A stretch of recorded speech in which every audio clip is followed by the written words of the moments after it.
오늘 함께 읽은 말씀은 사사기 9장입니다.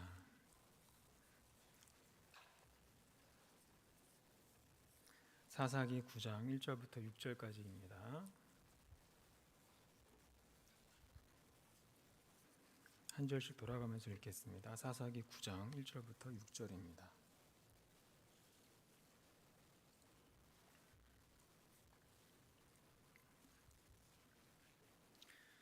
여룻바알의 아들 아비멜렉이 세겜에 가서 그의 어머니의 형제에게 이르러 그들과 그의 외조부의 집에 온 가족에게 말하여 이르되 세겜의 모든 사람들의 귀에 말하라.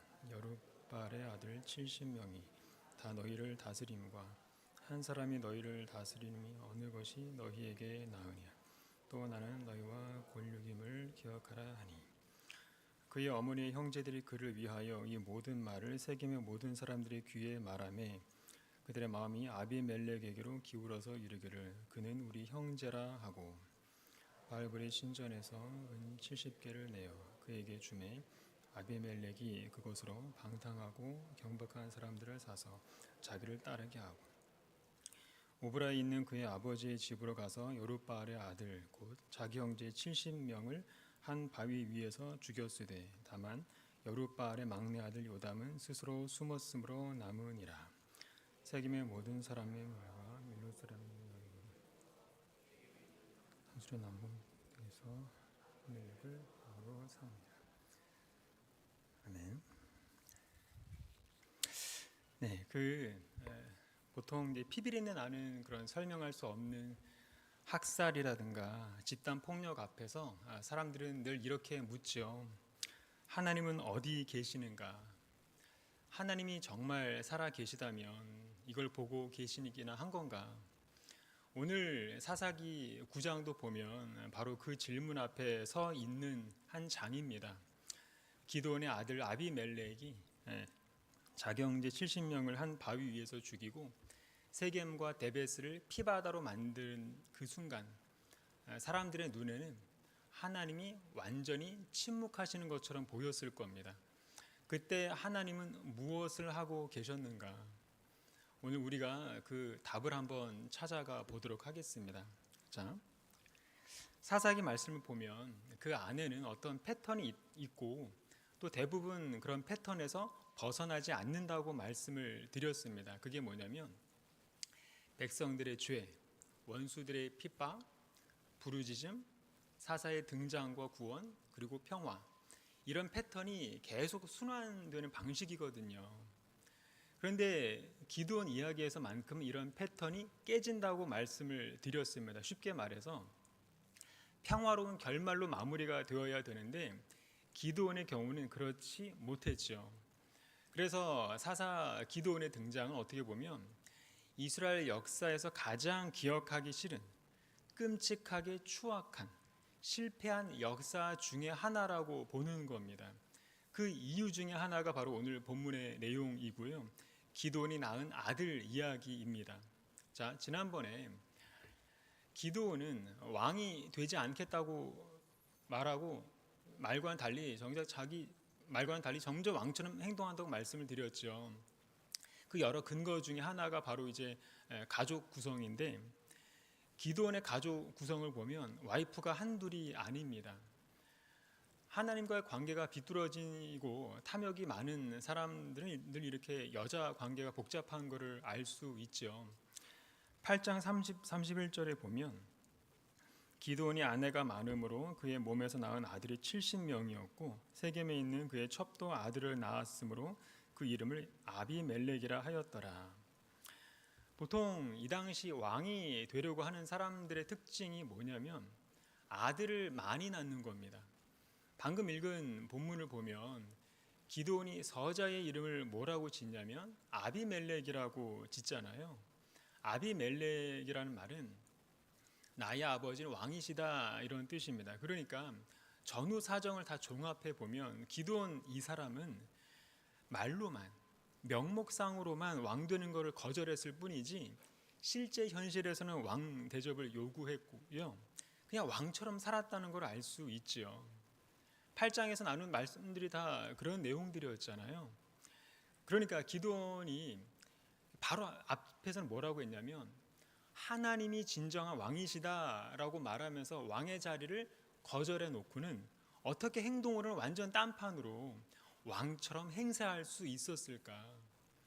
이거는 뭐냐면 머리로는 뭐가 진리인지는 알지만 마음은 그 진리와 전혀 상관없이 살았다는 얘기입니다. 그래서 항상 말은 잘했던 거예요. 말은. 그런데 그 진리의 말씀이 자기 마음까지 적시지는 못했던 거죠.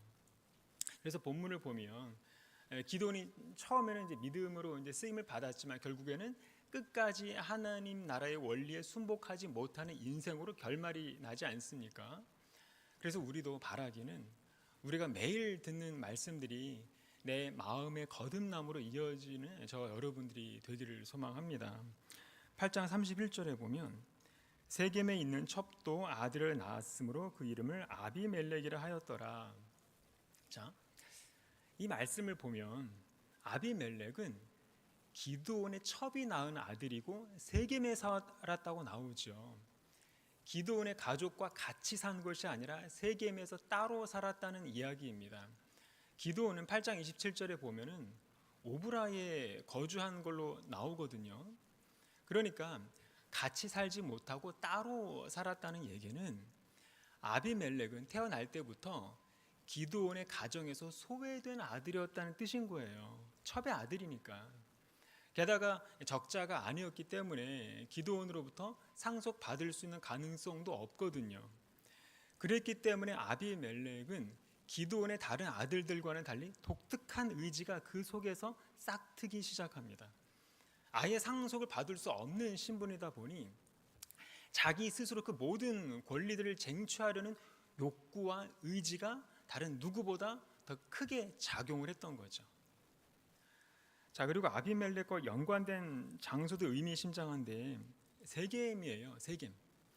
세겜은 이스라엘한테 있어서 굉장히 중요한 장소라고 말씀을 드렸는데 하나님 아브라함에게 나타나신 곳이고요. 아브라함이 첫 번째로 여호와를 예배하는 단을 쌓은 장소이기도 합니다. 그리고 여호수아가 약속의 땅으로 들어간 후에 이스라엘 백성들과 함께 첫 번째로 여호와를 예배했던 장소가 바로 세겜이거든요. 그래서 세겜은 역사적으로도 이스라엘의 영적 중심지였고요. 이스라엘의 영적인 상태를 가늠할 수 있는 영적 온도계 역할을 했던 장소가 바로 세겜입니다. 자, 이 두 가지 사실, 하나는 아비멜렉은 서자 신분이었기 때문에 기드온의 다른 아들들과는 달리 소외된 처지였기 때문에 자기 스스로 왕좌의 권리를 쟁취하려는 욕구가 어느 누구보다 강했다. 그리고 또 한 가지, 아비멜렉이 태어나고 자란 세겜, 이 세겜이라는 장소는 이스라엘에게 있어서 아주 중요한 영적 중심지였다. 이 두 가지 사실을 기억해 주시고요. 계속 말씀을 보겠습니다. 오늘 본문 1절, 2절 말씀 우리 다 같이요. 자, 시작. 여룻바알의 아들 아비멜렉이 세겜에 가서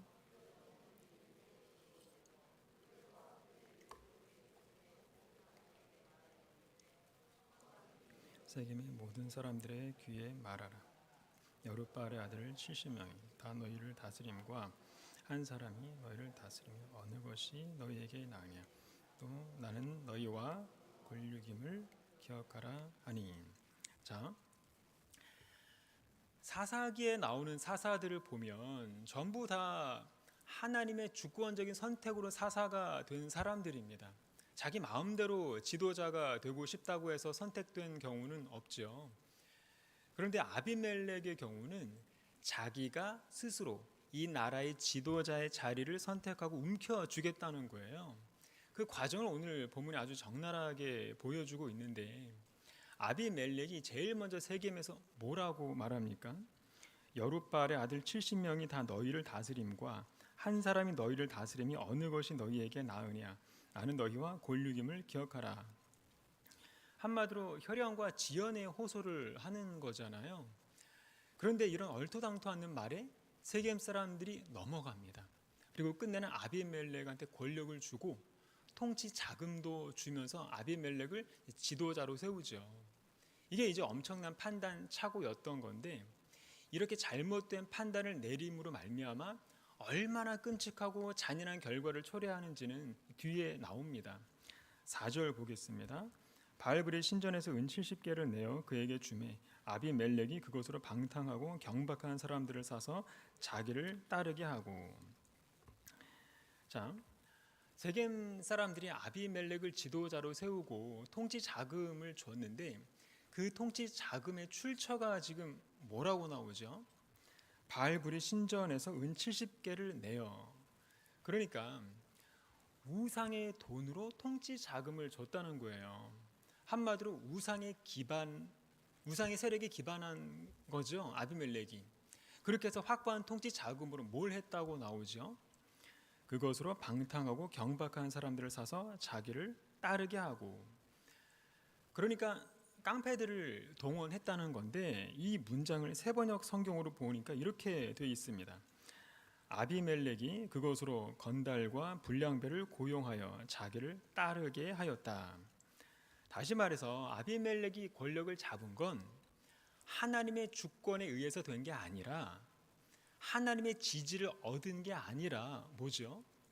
자기의 욕망을 바탕에 두고 거기에다 사람들의 지지를 얻고 그리고는 우상의 자금에 의지해서 통치 기반을 세웠던 거예요. 그렇게 해서 권력은 어떤 권력으로 나타나게 될까요?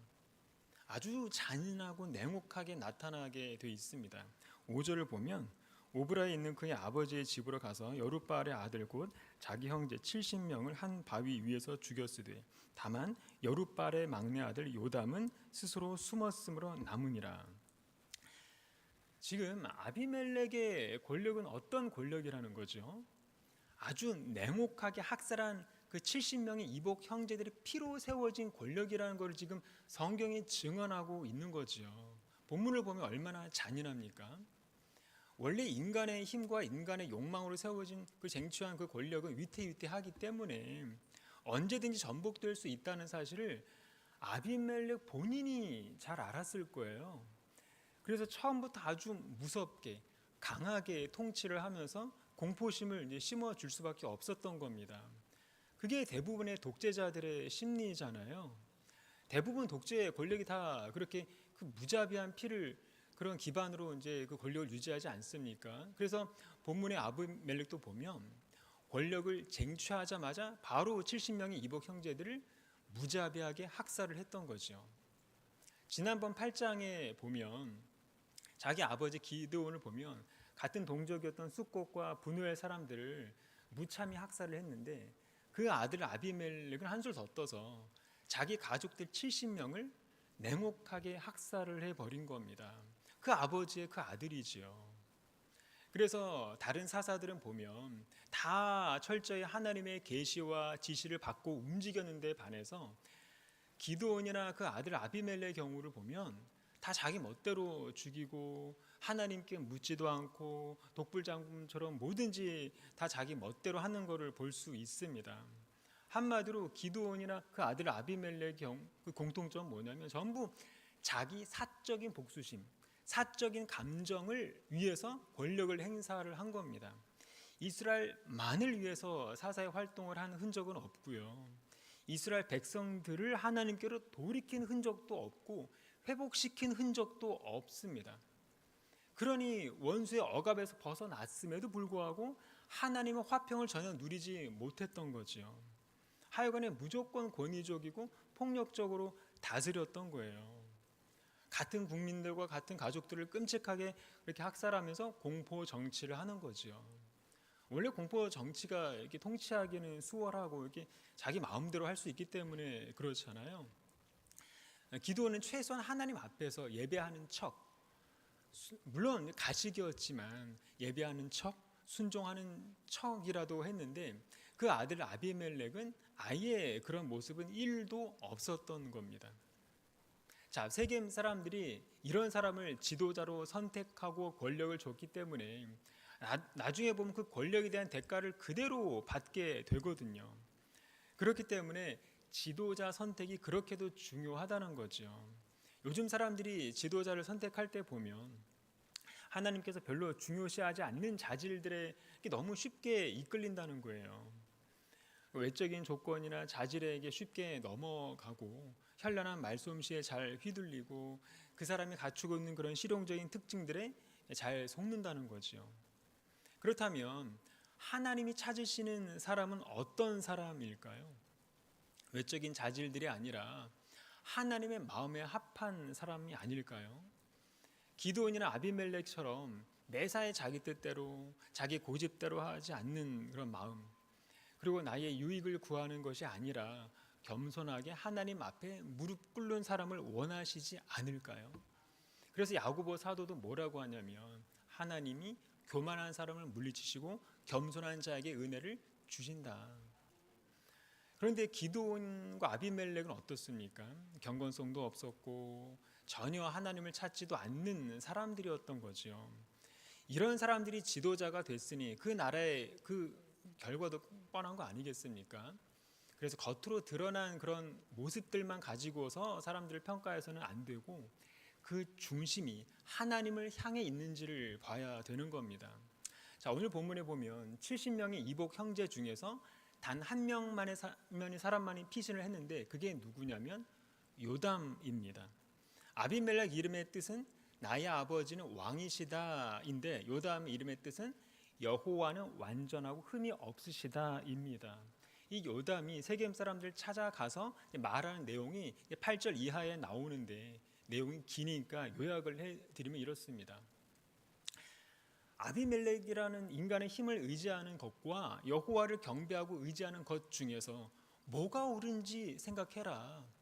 너희들이 여호와를 의지하는 대신에 계속 아비멜렉을 의지하고 권력을 주게 되면 너희 세겜 사람들이 그 잔인한 권력의 희생자가 될 것이다. 이런 식으로 요담이 세겜 사람들한테 계속 호소를 하는 내용입니다. 그러면서 아비멜렉을 왕으로 선택한 것이 얼마나 어리석고 황당무계한 일인지를 이제 설명을 하면서 감람나무, 무화과나무, 포도나무를 이제 예로 들지요. 이 세 나무들은 그 당시 이스라엘에 있어서 귀한 나무들입니다. 이런 귀한 나무들은 겸손하게 다들 왕 되기를 거절한다고 나오잖아요. 그런데 14절에 보면 이렇게 되어 있습니다.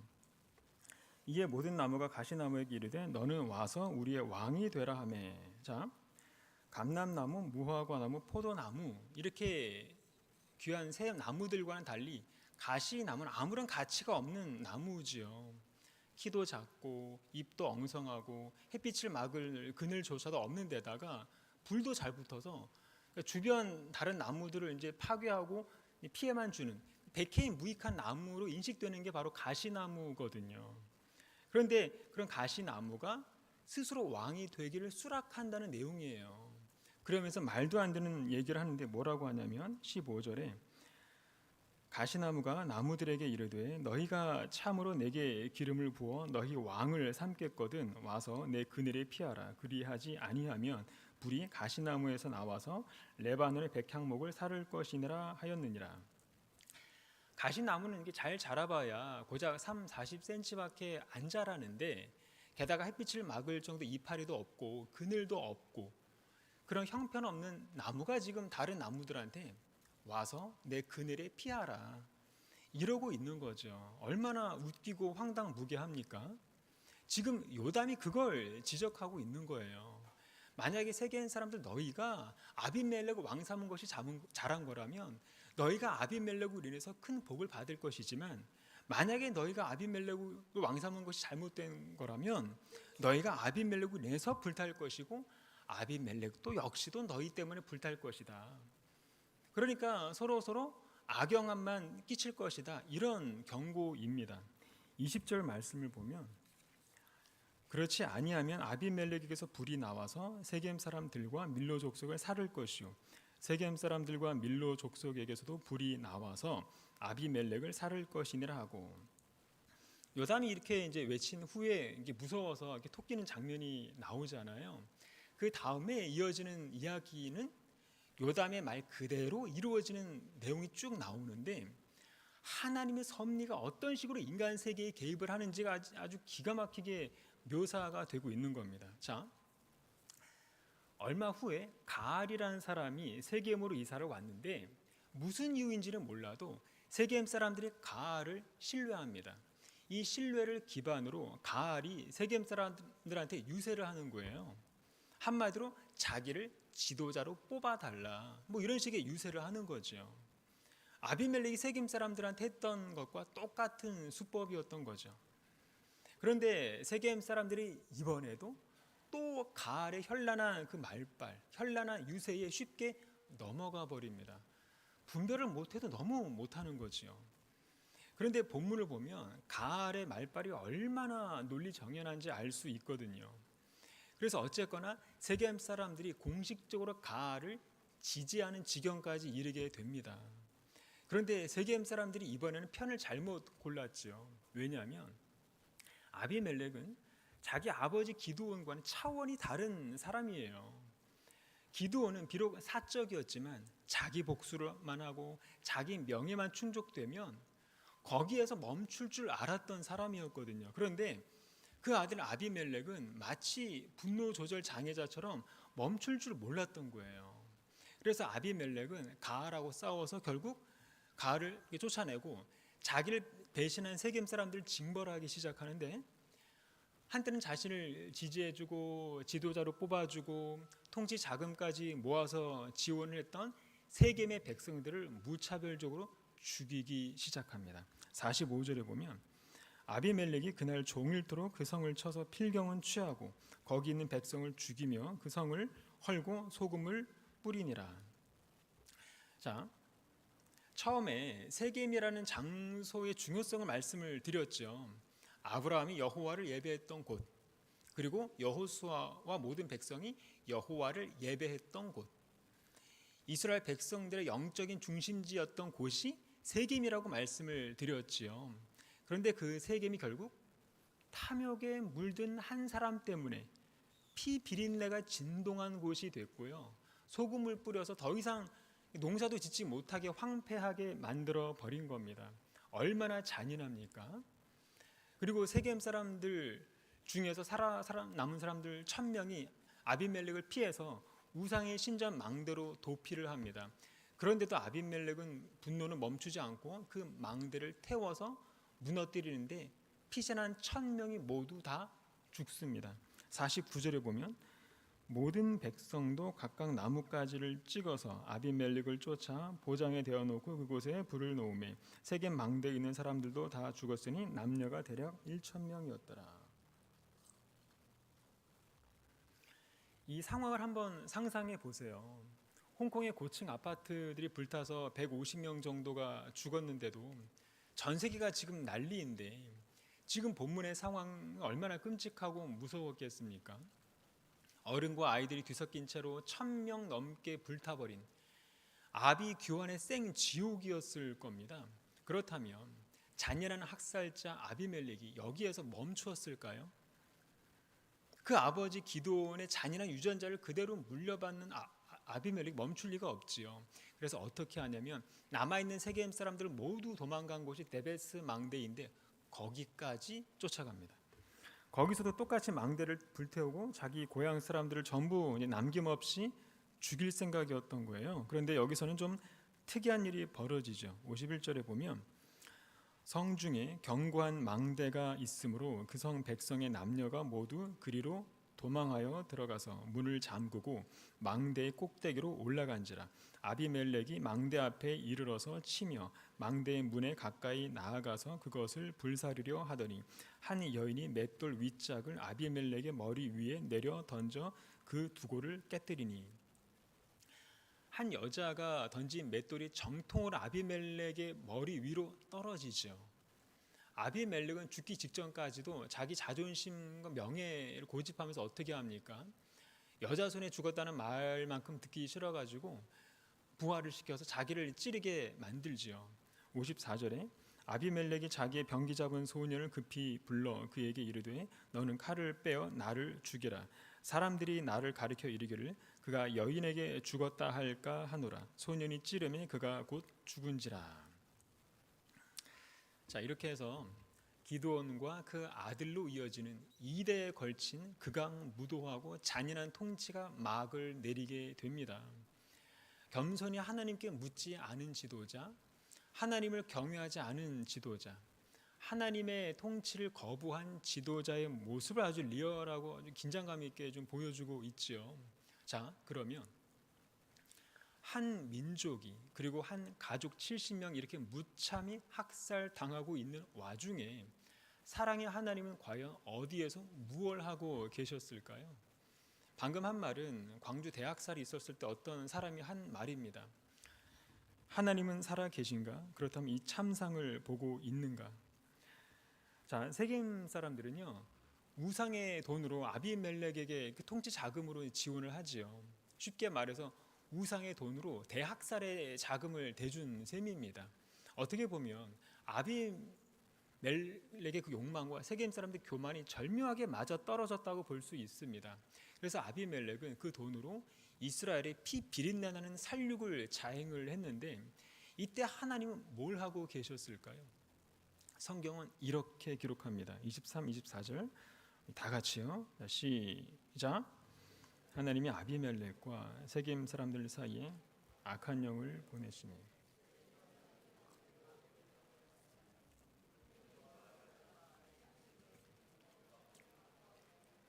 그 형제를 죽여 피 흘린 죄를 아비멜렉의 손을 도와서 그 형제를 죽이게 한 세겜 사람하고 돌아가게 하심이라. 자, 민족 대학살의 순간에 하나님은 뭘 하고 계셨을까요? 23절과 24절 이 두 구절 안에 다 담겨 있죠.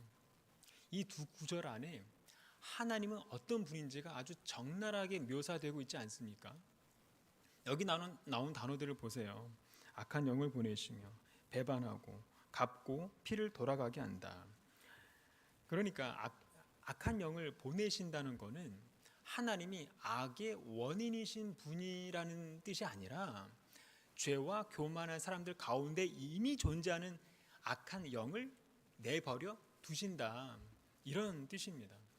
그냥 내버려 두시기만 해도 이미 그들 가운데 존재하는 그 죄와 교만의 영이 서로를 의심하고 서로 배반하고 서로가 서로를 원한을 품고 스스로 공동체를 와해시키게 만들고 서로가 판단하고 서로가 서로를 심판하고 서로 싸우고 서로 죽이는 생지옥을 경험하게 한다는 거지요.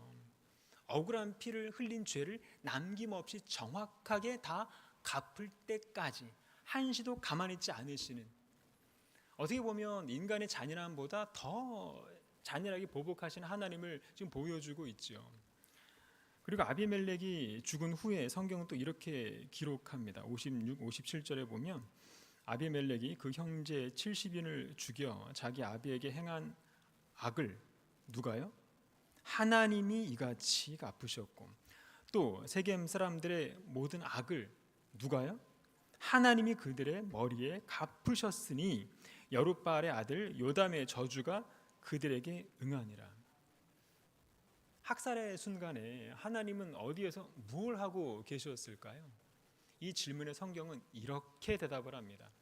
하나님은 침묵하셨을지는 몰라도 전부 다 지켜보고 계셨다. 그리고 심판을 행하고 계셨고 모든 원수와 모든 악을 남김없이 다 갚으셨다. 이게 답입니다.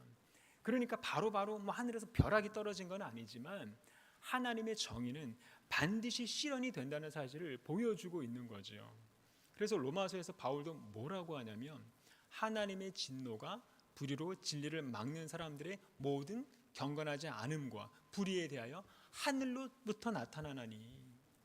다시 말해서 하나님의 심판은 단지 미래의 어느 날이라든가 종말의 때에 나타나는 것만을 의미하지 않습니다. 지금도 무섭게 지켜보고 계시고 실제로 심판을 행하고 계시다는 거죠. 그래서 오늘 본문의 그런 무서운 이야기를 통해서 뭘 깨닫게 해주냐면 하나님의 심판은 인간들은 절대로 보이지 않게 알 수 없게 다가온다는 겁니다. 하나님께서 세겜 사람들을 그 마음속에 악한 영을 보내셨지만 사람들은 그거를 보지 못하죠. 우리 시대도 마찬가지입니다.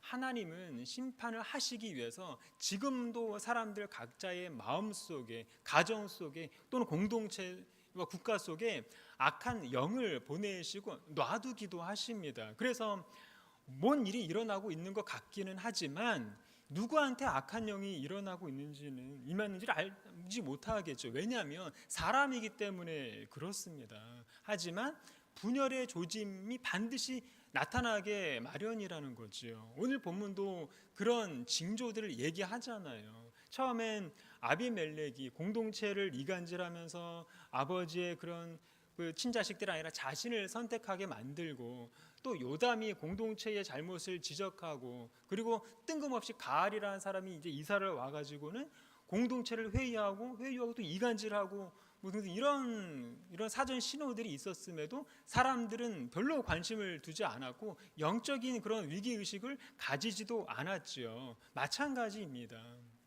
혹여나 우리에게도 그런 분열과 정죄와 그런 판단과 이간질의 분위기들이 느껴지면 모든 그런 언행과 모든 일체 행사들을 삼가고 무조건 우리는 겸손하게 엎드리고 회개의 자리로 나아가서 하나님의 긍휼을 구해야 되는 거예요. 그럴 때 우리가 살 수가 있는 거거든요. 자, 그래서 이스라엘이 타락하는 과정을 보면 뚜렷한 특징이 있는데, 그게 뭐냐면 이스라엘 백성들은 하나님이 택하신 사람을 지도자로 세우지 않고 자기 능력과 자기 욕망으로 지도자가 되려고 그런 시파는 사람을 세울 때마다 타락한다는 거예요. 쉽게 말해서 세상적인 그런 기준과 그런 스펙으로 지도자를 선택할 때마다 이스라엘 백성은 깊이 타락하게 된다는 걸 지금 본문에서 보여주고 있는 거죠. 그럴 때마다 하나님은 다시 또 돌라와 야일 같은 그런 사람을 지도자로 보내주시죠. 10장에 나오듯이 이 돌라와 야일은 이스라엘 백성들이 원하지 않는 스타일의 지도자였다는 거예요. 그러니까 매사에 하나님의 시각과 백성들의 시각이 이렇게도 다르다는 것을 지금 계속 반복해서 보여주고 있는 겁니다. 이런 차이를 좁히지 못하기 때문에 계속 이제 이런 교만에 빠지게 되고 공동체는 분열에 빠지게 된다는 얘기를 지금 하고 있는 거지요. 사사 그 돌라 같은 경우는 이스라엘을 누구로부터 구원을 해냈을까요? 답은 다른 대적이 아니라 이스라엘 자신으로부터 이스라엘을 구했다는 그런 특징이 있습니다. 우리도 마찬가지죠. 가만 보면 대적은 다른 데 있지 않거든요. 우리 자신, 나 자신이 공동체의 가장 큰 대적이라는 거죠. 우리 안에 있는 욕망, 우상, 이기심, 복수심, 사적인 감정, 우리 안에 나타나는 그런 분열과 반목과 교만과 판단, 자랑, 정죄, 시기심, 경외하지 않는 마음 등등, 이런 게 지금 공동체의 가장 큰 대적이거든요. 다 아시잖아요. 말들 안 해서 그렇지. 그렇다면 누가 우리 자신으로부터 우리를 구해줄 수 있을까요? 불가능합니다. 우리 스스로는. 그렇기 때문에 우리 모두가 경건하고 낮은 마음을 가지고 복음 중심으로, 예수 중심으로 연합할 때만이 가능하다는 것을 아시기를 바랍니다. 말씀을 맺겠습니다. 그 사사라는 직분은 그 당대에 단회적으로 세워진 직분입니다. 이 사사의 목적은 지금 당면한 위기를 해결하고 백성들을 다시 하나님의 통치 아래로 이끄는 사람들을 말하거든요. 그런데 이스라엘 백성들은 하나님의 통치를 거절했던 거죠. 물론 그것도 인간의 입장에서는 이해가 됩니다. 만약에 왕이 있으면 위기가 있을 때마다 하늘에 계신 하나님만 쳐다보면서 기다릴 필요도 없고 바로 문제를 해결할 수 있기 때문에 그렇죠. 그래서 왕을 달라는 말은 하나님을 기다리지 않고 인간들 스스로 문제를 해결하겠다라는 그런 인본주의의 발로인 겁니다. 그런 인본주의의 발로로 말미암아 선택된 지도자가 바로 기드온과 아비멜렉이었던 거죠. 기드온과 그 아들 아비멜렉의 잘못은 뭐라고 할 수 있냐면, 한마디로 자기가 진리라고 알고 있는 것을 삶 속으로 전혀 실천하지 않은 겁니다. 그걸 바울은 한 문장으로 뭐라고 하냐면, 저희가 복음의 진리를 따라 바르로 행하지 아니함을 보고. 그러니까 이런 사람들 한마디로 복음의 진리와 상관없이 살아가는 사람이다 라는 거죠. 그 19세기에 그 찰스 스펄전이라는 유명한 설교자가 있습니다. 이 사람이 책에서 이런 말을 합니다. 자신의 영혼을 구원하려면 목표에 뛰어들지 말라.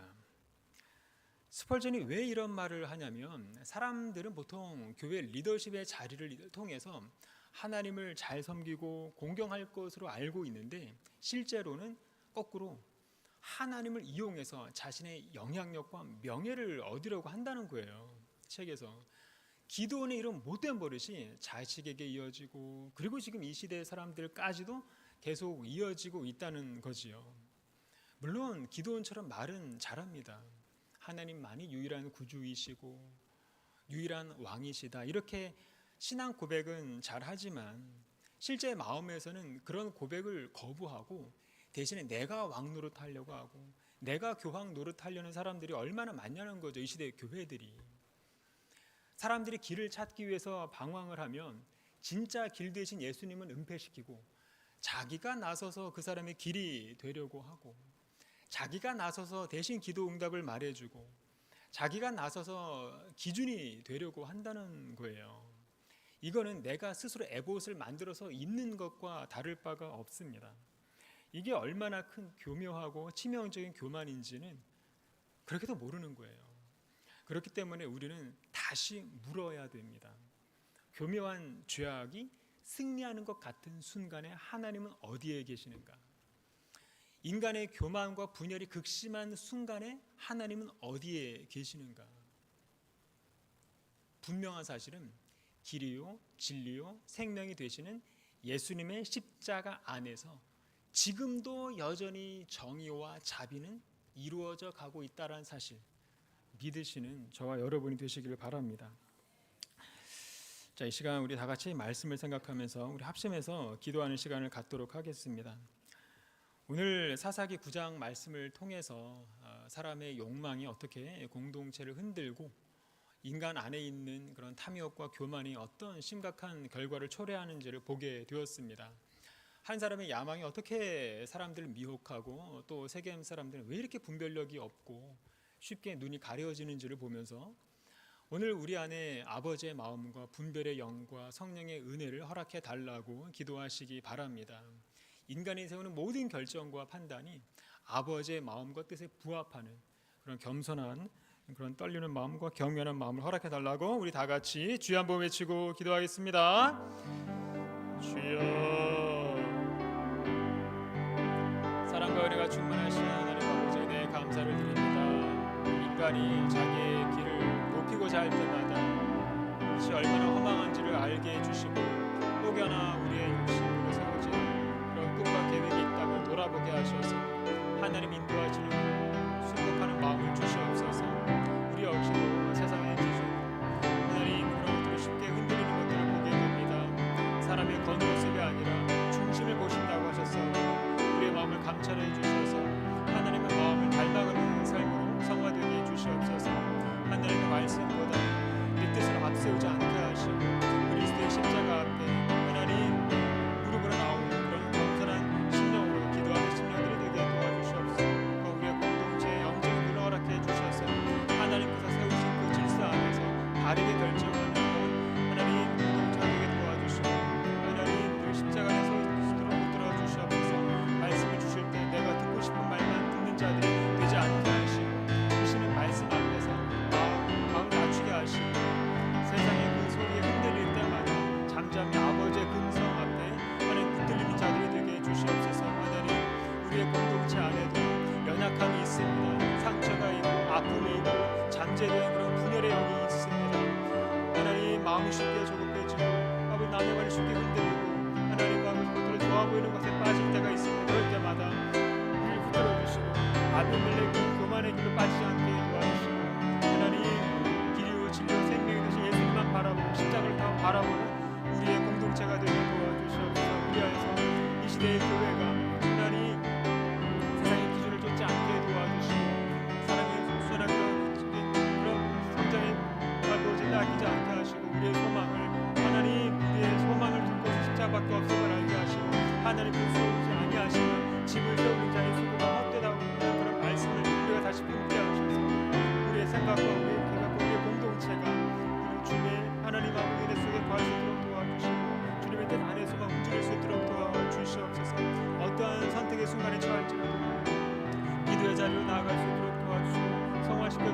그들의 은혜 가운데 사랑하는 우리의 마음이 될 수 있도록 도와주시고 아버지 늘 성령 은혜 가운데 거하는 우리의 신령들이 될 수 있도록 도와주시옵소서. 하나님 아버지 늘 감사를 드립니다. 우리의 모든 자원들과 능력과 생명이 하나님께서 우리에게 베풀어 주시는 그 은혜의 선물임을 한시도 잊지 않게 하셔서 교만의 씨앗이 틈타지 않도록 오늘도 겸손의 믿음을 실천할 수 있도록 도와주시옵소서. 승리 후에도 하나님께 영광을 돌리게 하시고 은혜를 망각하지 않게 하여 주시고 부흥과 성장 이후에도 주님께서 여전히 우리의 주인이 되어 주시고 가정의 평안과 그런 축복 이후에도 주님께서 여전히 우리의 주님이 되어 주시고 사역의 열매 속에서도 여전히 주님만 홀로 영광 받아 주시옵소서. 나의 이름 세 글자를 십자가에 못 박게 해주시고 그 누구에게도 각인되지 않게 하시고 오직 매 삶에서 예수 그리스도의 십자가만이 남겨진 인생이 되게 해주시옵소서. 우리는 여전히 연약하고 실수하는 존재들입니다. 때로는 아비멜렉처럼 욕망을 따르기도 하고 세겜의 사람들처럼 눈앞의 이익에 그렇게 쉽게 흔들리기도 합니다. 하지만 우리의 마음을 변화시켜 주시는 분은 오직 하나님 한 분뿐임을 우리가 기억하게 해주시고 성령께서 우리의 마음을 새롭게 해주시고 진리만을 붙잡게 해주시옵소서. 우리의 모든 기도가 단지 입술의 기도로 끝나지 않게 도와주시고 삶으로 이어지게 도와주시고 우리의 공동체가 사사기의 비극을 반복하지 않게 도와주시고 하나님의 기쁨과 평안을 이루도록 인도해 주시옵소서. 감사드리며 거룩하신 예수님의 이름으로 기도드립니다. 아멘. 찬송가 289장입니다.